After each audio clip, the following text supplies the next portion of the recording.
Now, as promised, the news in detail. We begin in Syria. 18 civilians have been killed in government airstrikes in the northwestern Idlib province. Medics say 7 children and a journalist were among the dead. War monitors say the airstrikes killed 12 people, including 5 children in western Idlib. 4 others, including 2 children, were killed in strikes on Kafaruma in the south of the province. Meanwhile, a train carrying phosphate in central Syria was derailed by a bomb explosion, injuring crew members. Earlier, Syrian air defenses said they thwarted hostile fire in the northwestern city of Masyaf in Hama Governorate.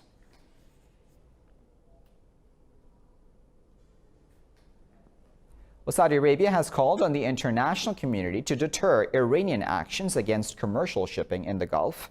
Foreign Minister Adel Al-Jubeir condemned Iran's seizure last week of a British tanker in the Strait of Hormuz, calling it unacceptable.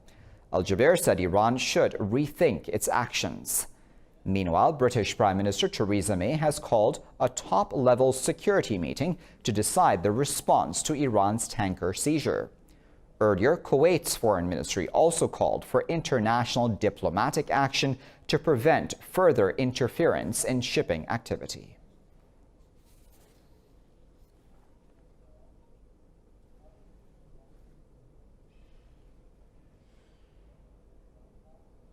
"36 people have been killed in northern India after lightning struck their residential areas in Uttar Pradesh and Rajasthan states. Officials say 13 others were injured as seasonal monsoon storms continue to batter the country.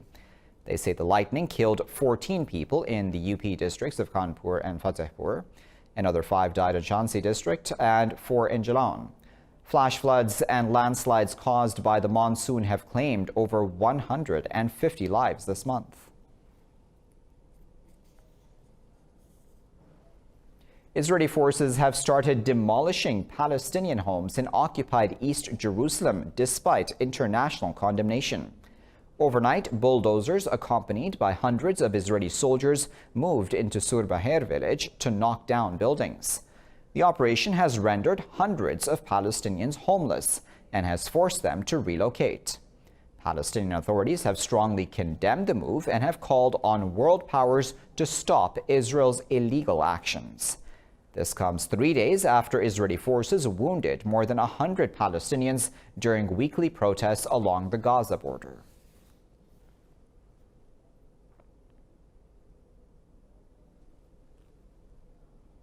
In other news, Prime Minister Imran Khan says Pakistan is transforming with meritocracy and accountability. He is in Washington on a 3-day visit at the invitation of U.S. President Donald Trump. The 2 leaders are scheduled to meet today. Addressing thousands of expatriates in Washington, Khan acknowledged the diaspora's contribution to Pakistan's economy. He's also met acting IMF Director David Lipton and discussed Pakistan's recent rollout of IMF-backed economic reforms. Khan also met World Bank President David Malpass.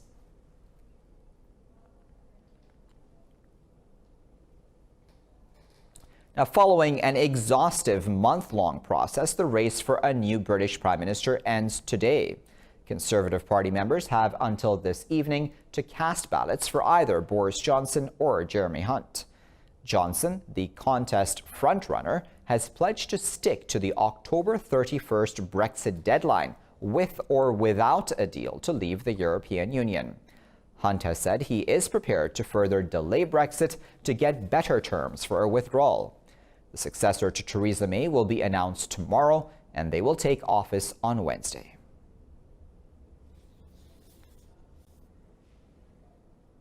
In Ukraine, President Volodymyr Zelensky's party has won Ukraine's snap general election.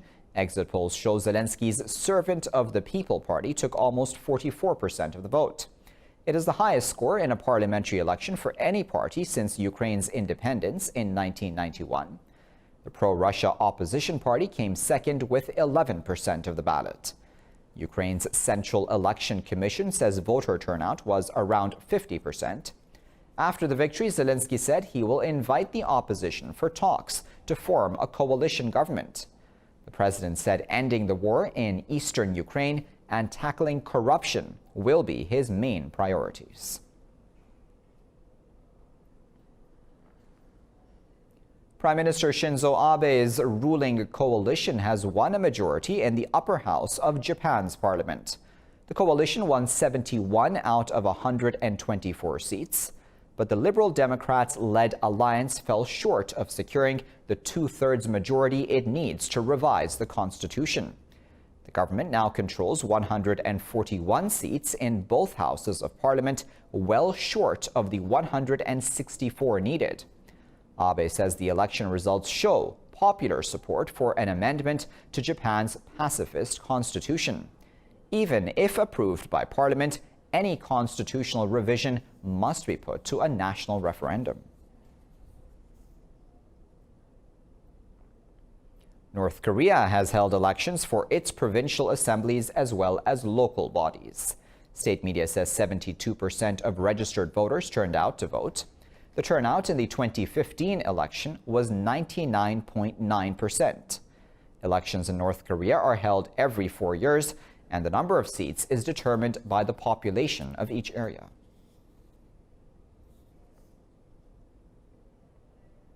Hundreds of thousands of protesters have clashed with police in Hong Kong. Police fired tear gas and rubber bullets to disperse a charged crowd demanding the scrapping of a recently proposed extradition law. Protesters earlier blinded CCTV cameras outside a police station.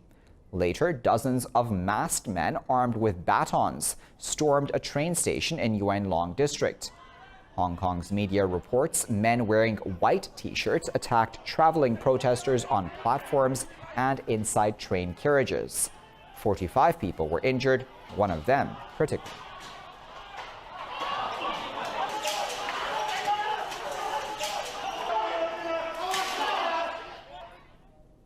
Well, a man has been arrested under accusation of starting the fire that is now sweeping across central Portugal. Fires broke out at almost the same time, scorching an area equal to 10,000 football pitches. Police said a 55-year-old man was detained in the Castelo Branco region. 8 firefighters and 12 civilians were reportedly injured in the fire.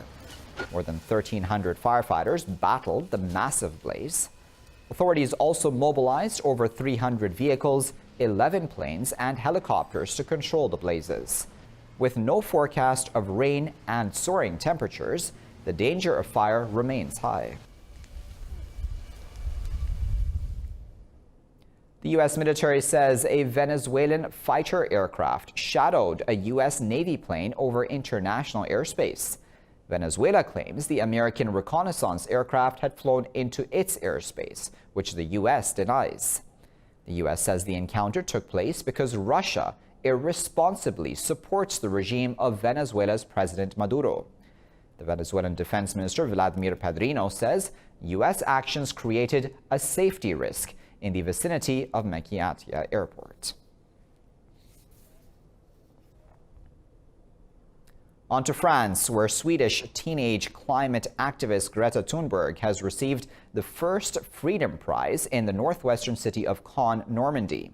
The prize winner is chosen by a worldwide online poll of respondents aged between 15 and 25.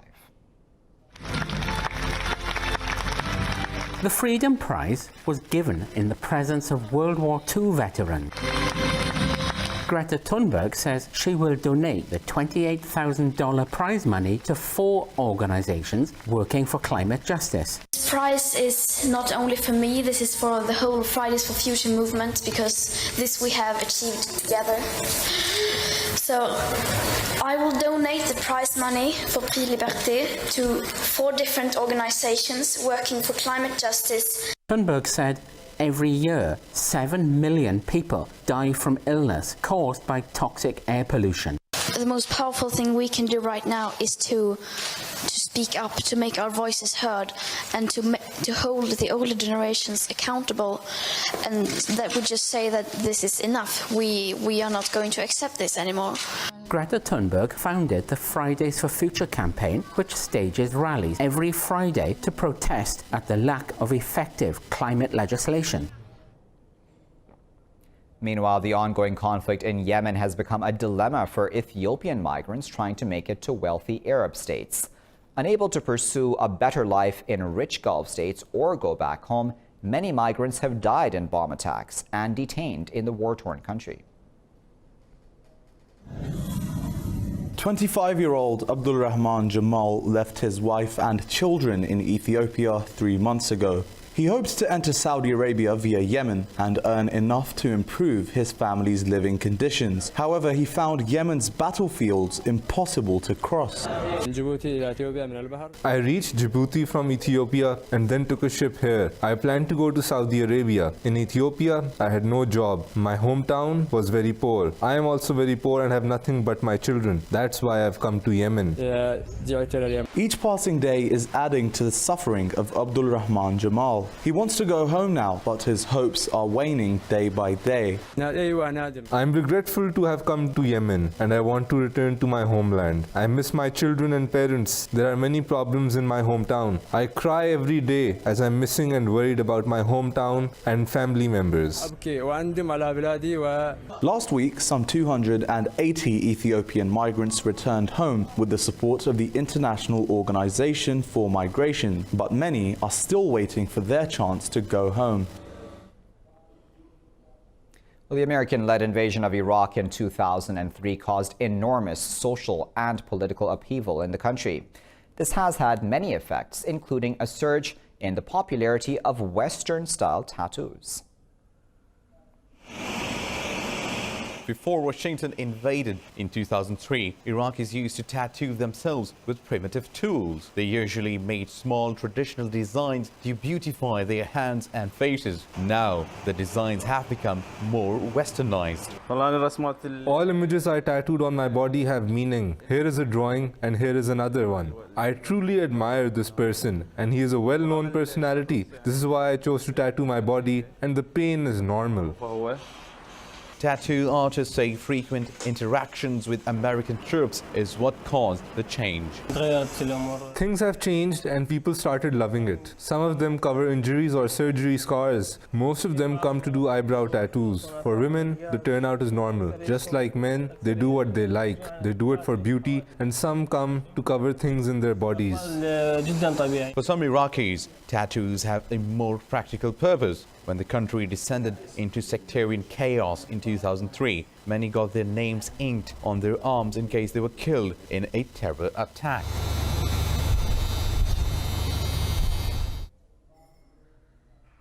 Time now for a break. We'll be back with more news after that. Stay tuned.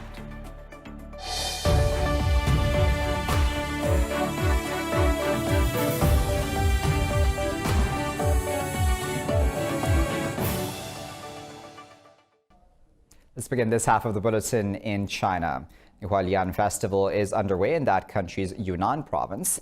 Locals and tourists are smearing dust on each other's faces as a way to give each other their blessings.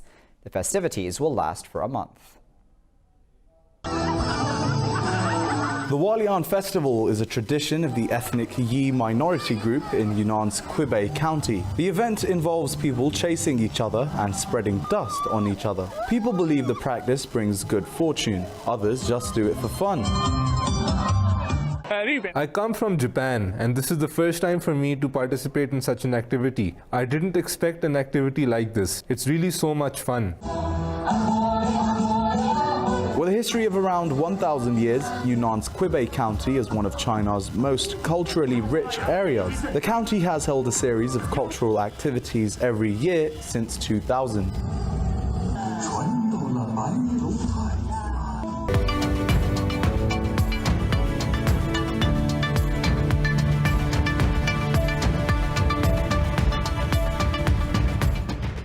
Asian stock markets have fallen over disappointment about the scale of expected U.S. interest rate cuts.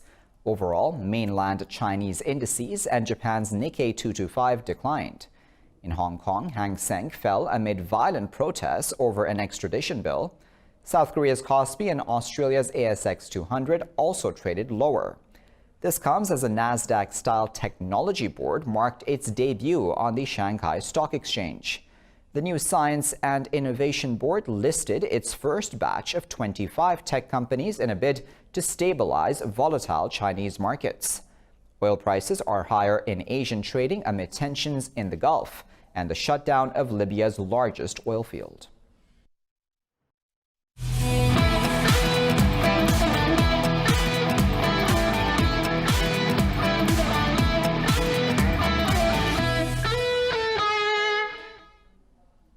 Real Madrid boss Zinedine Zidane says Welsh footballer Gareth Bale is very close to leaving Real Madrid. Bale was left out of Saturday's 3-1 defeat by Bayern Munich in a preseason clash in Houston, Texas. Bale has 3 years left on his Madrid contract. He has won 4 Champions League titles since joining Madrid from Tottenham Hotspur in 2013. The player has been linked with Manchester United, Tottenham and Bayern Munich. New Zealand have stunned 11-time champions Australia to win the Netball World Cup. The Kiwis grabbed the thrilling victory by 52 goals to 51. Playing in Liverpool, New Zealand came out firing in the third quarter, powering into a 7-goal lead. Australia fought back in the final round, but it was not enough to retain the title. The Silver Ferns were runners-up in the last 3 editions won by Australia. This time, New Zealand dethroned their arch-rivals to claim their 5th world title.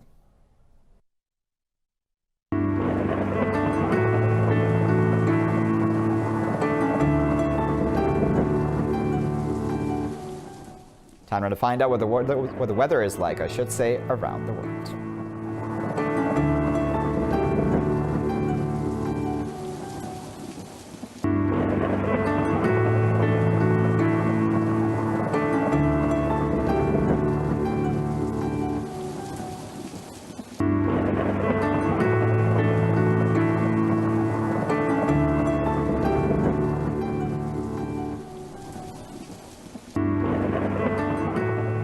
And you're all caught up. Thanks for watching this news bulletin here at Indus News.